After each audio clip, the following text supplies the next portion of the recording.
Hey y'all, how you doing? I hope my phone is acting right because it has this rotate device thing on there on my phone. But it still says I'm recording live, so I'm just gonna go ahead and follow through with it, and hopefully the video turns out right. I was having this problem yesterday, but it kind of fixed itself, so hopefully it does that today. I just wanted to hop on real quick because actually I've been wanting to get on here all day, but I haven't had time because I'm working. But I wanted to hop online real quick because I was on Facebook earlier, and it doesn't even have to be earlier, but whenever I'm on Facebook, I just see the same people complaining. Complaining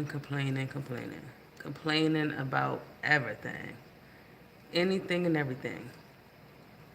They just complain because they got lips. Some of them really be going through stuff, but some people complain about the same stuff every day. And it just makes me wonder, like, I see you complain so much, but I never hear you talk about what you're doing to solve your problem. I never hear you talk about what you're doing to solve the issues that you face every day. Because clearly, y'all got problems every day. And I would just love to know what y'all doing to fix it. But maybe some people are complaining about their problems or vocalizing their problems to the world and on Facebook because maybe they're seeking help. That's their form of seeking help. Or maybe they're just seeking attention. I don't know. I really don't know. However, if you're one that faces problems and you're kind of lost on how to solve the problems that you face, I'm going to share a 6-step process that you can take that will help you to solve any problems that you face. I'm going to give you the sauce, the secret sauce to help you solve the problems that you face. Now, after I tell you this information and I share with y'all this information, I shouldn't hear nobody complaining about the problems that they face. Because now I just gave you the solution. I just gave you what you needed to solve any problem that you face. So I'm going to get into the 6-step process, and I really hope I don't get interrupted. So I'm going to try to be quick enough for y'all to at least get what I'm trying to say. I keep licking my lips because sidebar, I left my lip gloss in my car. I'm kind of mad about that. All right. But anyway, step 1 in solving your problems. Define the problem and then define a goal. You're having a problem, okay? It's okay to have a problem. We all have problems. But now I want to take you from a problem finder. I want to take you from someone that's always finding a problem to someone that's always solving a problem.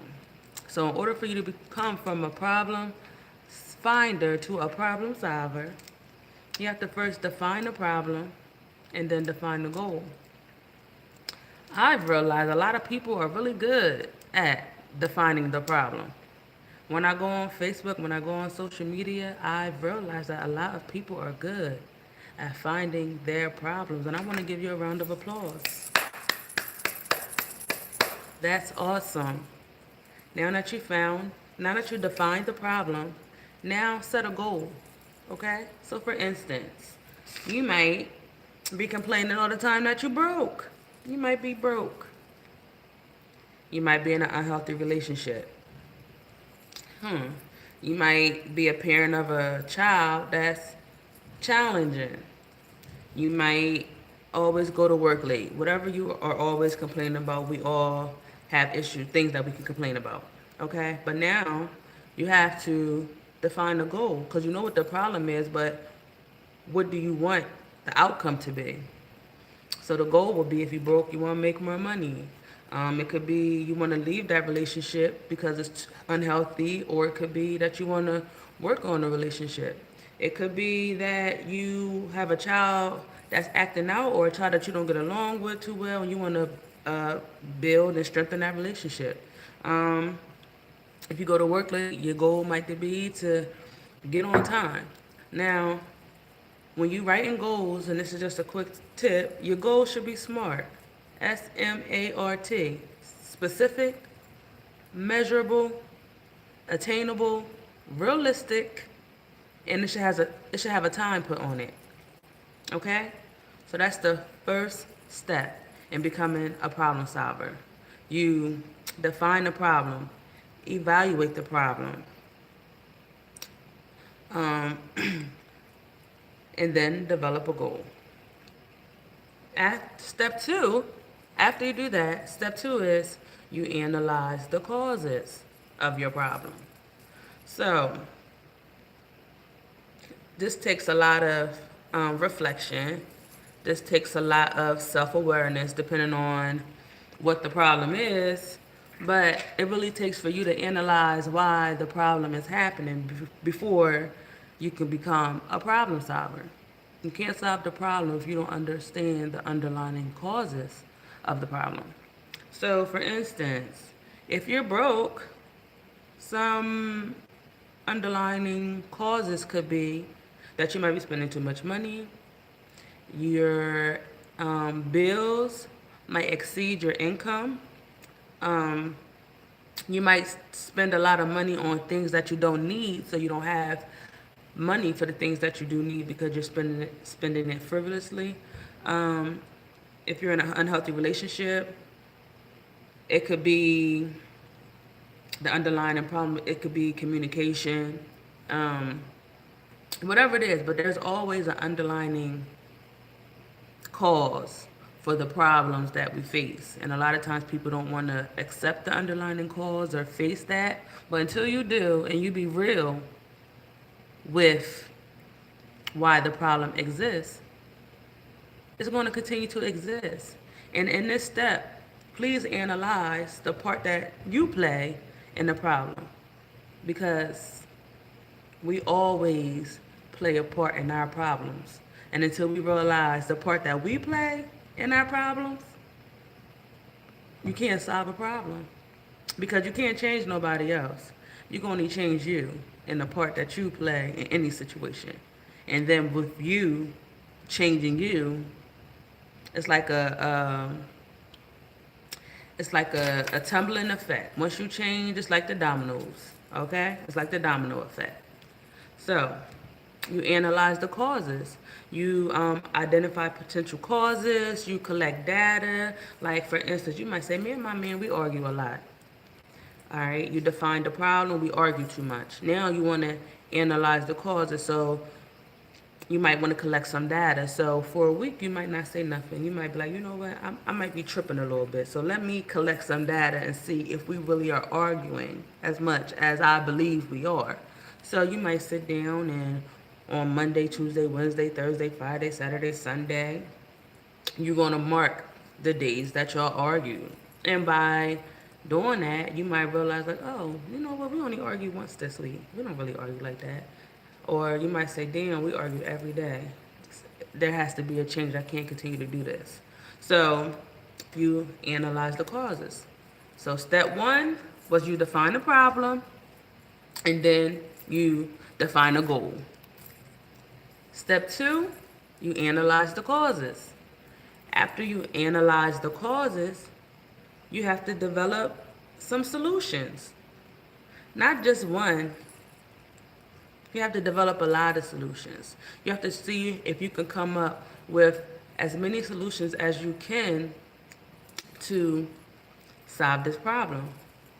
Okay? So, for instance, If you're broke, right? If that's what you're complaining about, you might say, I'm broke, I don't never got no money. So now you gotta, since you now underline or analyze the root causes of the situation, now you have to choose some solutions. So that could be, I'm not gonna eat out as much. I gotta get a second job because my bills exceed my income. If you're in a poor relationship, you might realize after you analyze the root causes, you might say, you know what?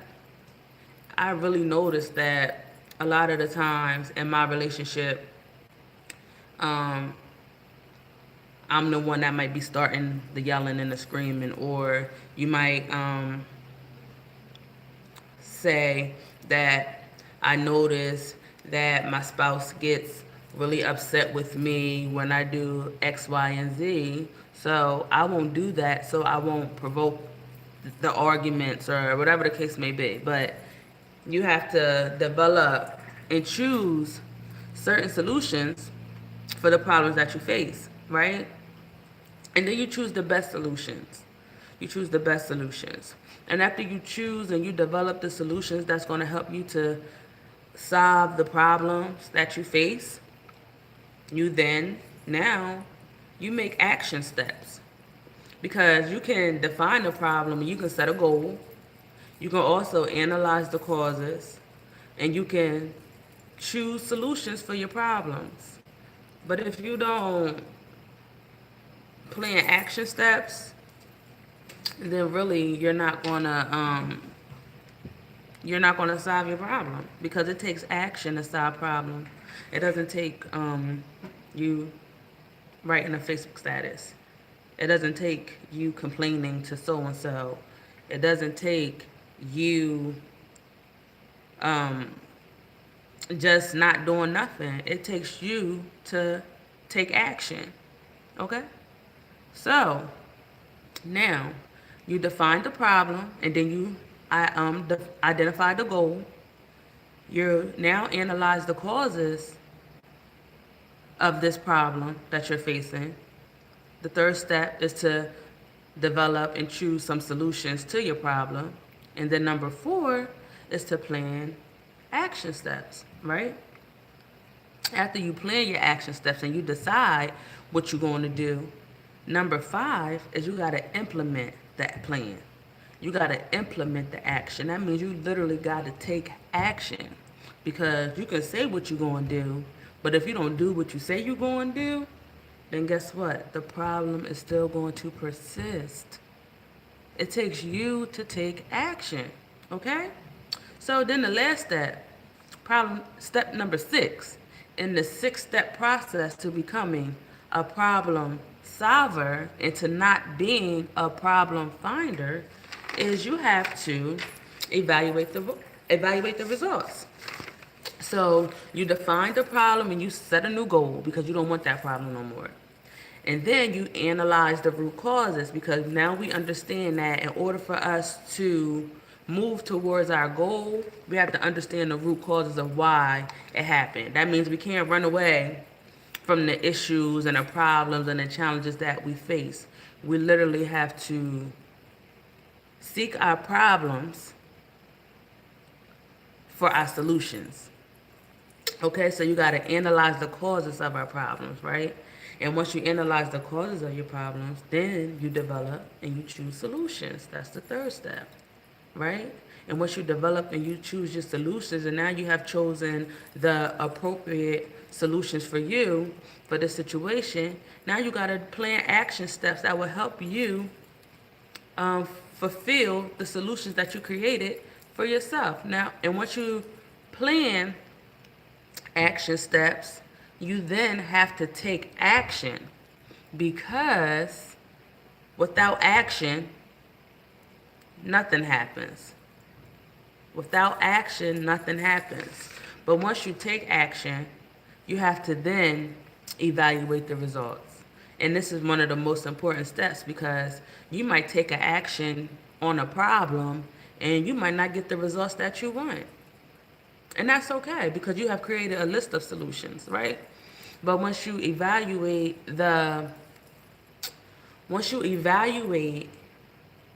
your whole process, evaluate the steps that you took, and you see where maybe what mistakes were made or why it didn't work, you then repeat the process again, but you change what didn't work.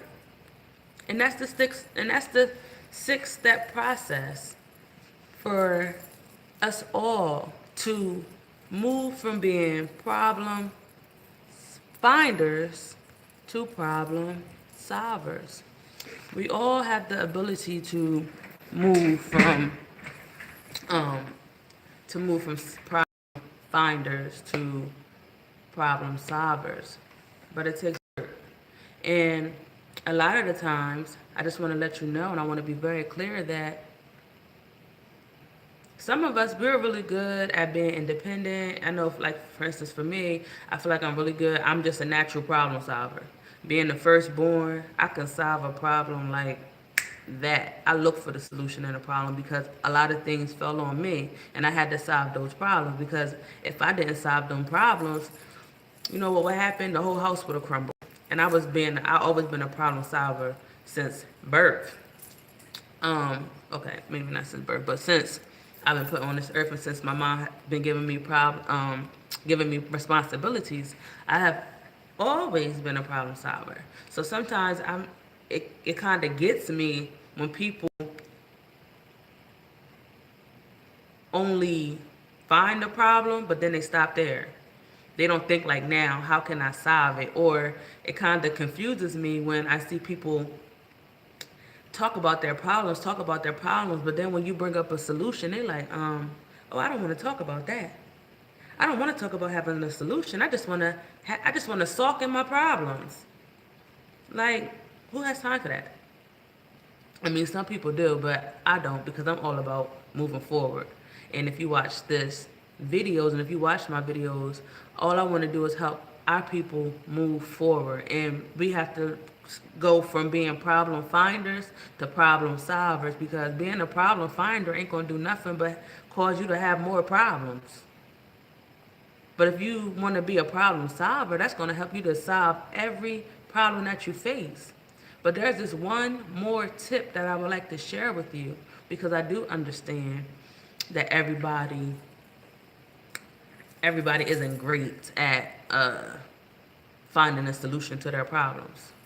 So I'm going to tell you, like I would tell my son, like I would tell my family members, and like I would tell the clients that I serve. You have to seek help for your success. You have to seek help for everything. I know it's a lot of times where people feel as though that you have to solve your problems on your own, and you feel as though you was meant to solve your problems on your own. But if you have an issue and you're having challenges with solving problems on your own, it's time for you to seek help. And that's okay. Like, it's nothing wrong with seeking help. It's time for you to seek help. That's the reason why there are so many professionals out here that specialize in whatever it is that you got a problem with. There's a specialist that will solve your problem for you. Even if you're having problems with your mental health, there's a specialist out there that will help you to solve your problem. But you have to be willing to seek help for your success. You got to be willing to seek help for your future, for whatever it is that you got to accomplish, or for whatever it is that you're trying to accomplish. And if you're not going to seek help, shut up. Because don't nobody want to hear that. Don't nobody want to hear somebody complaining, and you're not going to do nothing about it. Who has time for that? A lot of people I see complain. Y'all been complaining since I got a Facebook. I've been on Facebook for 10 years. Y'all still complaining. You don't got to live your life like that. You don't got to live your life complaining. You can solve all your problems. But it takes you to seek help for your success. And that's all I wanted to say today. So please, y'all, let's go from being problem finders to problem solvers. And if you need help If you need help, humble yourself. Put your pride to the side and seek help so you can live the life that you want and you can live the life that you deserve, because you deserve to live your best life. And it's possible for you. If it's possible for me, I know it's possible for you. So y'all be blessed. You have a great day. Be a problem solver, not a problem finder. And watch your life begin to change. Have a great day.